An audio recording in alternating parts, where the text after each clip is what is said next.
Chapter 5. Keep thy foot when thou goest to the house of God, and be more ready to hear than to give the sacrifice of fools, for they consider not that they do evil. Be not rash with thy mouth, and let not thine heart be hasty to utter anything before God.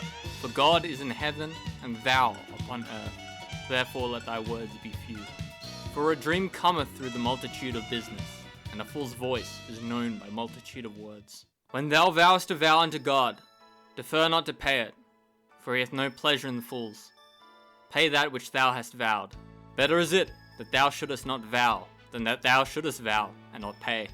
Suffer not thy mouth to cause thy flesh to sin, neither say thou before the angel, that it was an error. Wherefore should God be angry at thy voice, and destroy the work of thine hands? For in the multitude of dreams and many words there are also divers vanities. But fear thou God.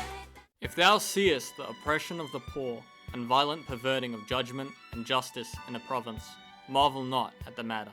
For he that is higher than the highest regardeth, and there be higher than they. Moreover, the profit of the earth is for all. The king himself is served by the field.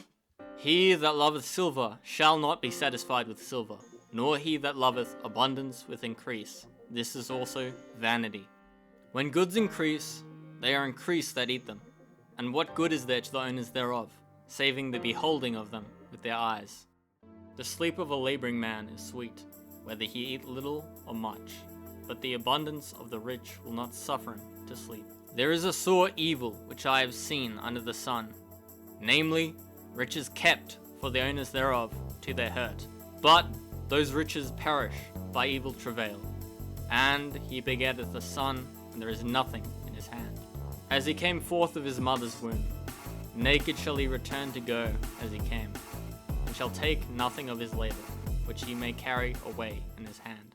And this also is a sore evil, that in all points as he came, so shall he go.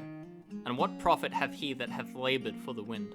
All his days also he eateth in darkness, and he hath much sorrow and wrath with his sickness. Behold that which I have seen, it is good and comely for one to eat and to drink, and to enjoy the good of all his labour that he taketh under the sun all the days of his life, which God giveth him, for it is his portion. Every man also to whom God hath given riches and wealth, and hath given him power to eat thereof, and to take his portion, and to rejoice in his labour, this is the gift of God. For he shall not much remember the days of his life, because God answereth him in the joy of his heart.